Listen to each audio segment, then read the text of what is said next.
Right, a very brief, quick rundown, a 6-month, 7-month review, hard use of the Cat S60 Smart Waterproof Thermal Camera Phone. Now, the good bits about this is the thermal camera. That's why I've got it, that's why I use it, that's why I tolerate the flaws it has. So I put up with the weight and the size of the thing. As well as the thermal camera, it works okay as a smartphone, it works okay as a phone, it connects to my Bluetooth. It does everything I want. I'm a low-end phone user, I don't do my Tesco shopping on it. The thermal camera is great for work. I'm in flooded properties, I'm in damp properties, I'm in leaking properties, and the thermal camera is 100% why I've got this phone. Nice that all the other features, waterproof, tough, and things like that, but the thermal camera is why I've got it. Now, the good points is, like I said, it's really tough. You could use this in a fight, you could attack a lion with it. It's built like a brick. You know, if you throw it at someone, it's going to dent their head. So yeah, great for that point of view. So when I next need to attack someone, this will be my weapon of choice. Thermal camera is brilliant. It's a smartphone, it does everything I need. The Cat software, you know, I've got my Arlo cameras on it. I've got my GPS trackers for the fleet of vans. So most things. So let's go on to the bad bits. The much reported mesh, which is on most reviews on YouTube. The mesh fell off, leaving a sticky residue. Residue wasn't that sticky. I rubbed it off on my finger. The mesh falling off is more worrying than it is actual thing. But since it fell off, I can now hear the phone again. So that mesh was restricting the speaker quite heavily. This is the water sensor. That's the speaker. So yeah, that fell off. The home button is slightly depressed. So, you know, not annoying. It's probably like it all the time. I didn't see it. The USB charging point is close to impossible to get out. I picked my nails and it's luck of the draw. Oh, I think it's the angle. I can't do it today, or the fact that I've been come back from holiday, been picking my nails because I'm stressed back at work. But there you go. I can't get it open. So sometimes I have to resort to a knife or a pair of scissors or something like that, or I take the rubber cover off that gives me better access to it. A lot of users report this falls off. It hasn't on mine, and I do swing on it. So I'm hoping this one is not going to develop a fault. But then I thought about the mesh. Everyone knows about the mesh. I'm smug that mine hadn't fell off, and then bang, it falls off. The other flaw is you can't unlock it when it's charging. I used the pin code type unlock, and if it's charging on the AC adapter, you cannot put the code in. It just goes all crazy and keeps rejecting it. If you pull the charger out, I can then unlock it, get in, do things while it's charging. So that's a bit of a more of a glitch. The downside is it flooded on holiday. So in the kids pool, which is 0.5 meters, I took extra precaution, flicked it to the 5 meter depth, which is this little shutter here, which just literally blanks off the speaker.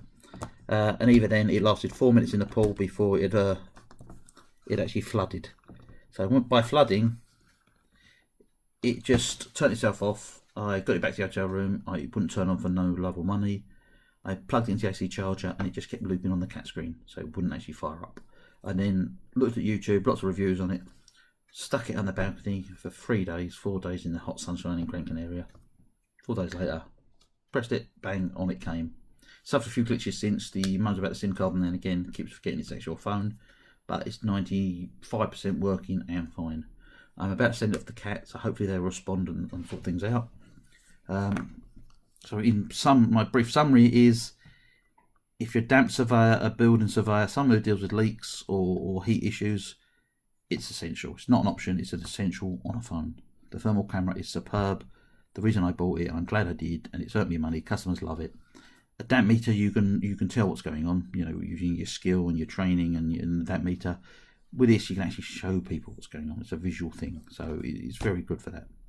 I bought the Cat S60 for my surveyor, and that's got a digital thermal camera, whereas this hasn't. Not that it affects it, you know, I don't really need the digital, this is fine. But the Cat S60 also has the environmental factors. So he walked into a room the other day where someone was been spraying an aerosol can, and it came up bad air quality. And when he's doing condensation during the winter, he bangs it on, it takes air readings, it gives you back the air quality, the humidity. That's a great tool as well. So I will upgrade to Cat S60 as long as they get on and repair this and look after me. If they don't, then I'd be very tempted to come away from it. But like I said, if you're a damp surveyor, or any damp surveyor comes to your house and he hasn't got one of these, throw him out the house. He's not a damp surveyor. This is an essential tool for a timber and damp surveyor, for an insurance leak surveyor, for a flood remedial company. They need these. These are absolutely a piece of kit. I use this as much as I use my damp meter these days. So from that point of view, well done, Cat. It's a breakthrough.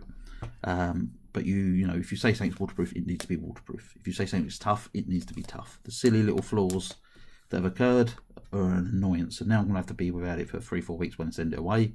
So I'm going to have to revert to the not so tough X cover builder's phone from Samsung, which broke. Hence I replaced it with the Cat, which was even tougher.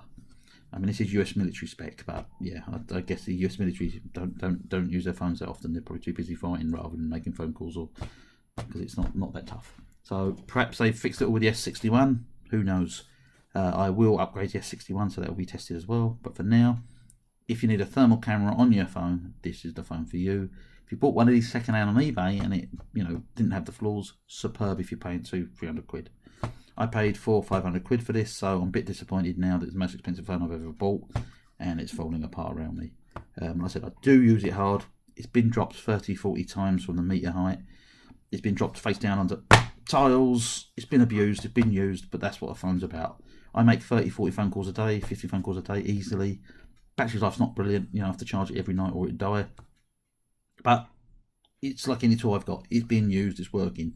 So if Cat can get on and sort the glitches out, absolutely fine, no problem. So just to recap, the downside is the charging is an absolute devil to get to, and they're known to break as well, which mine hasn't yet. The mesh falling off, minor glitch. The not being waterproof is probably the major flaw. You know, it's sold as a waterproof, tough phone, and it was in the past when I submerged it for 2 minutes in the pool and that. Just this time, 4 or 5 minutes in the pool, and it flooded. It was set to the 5 meter, so there's no excuse. But 0.5 meter and it flooded. So come on, Cat, sort it out, and I'll carry on being a happy supporter. If not, I'll be going back to Samsung. So, put your finger out, Cat. Thank you very much.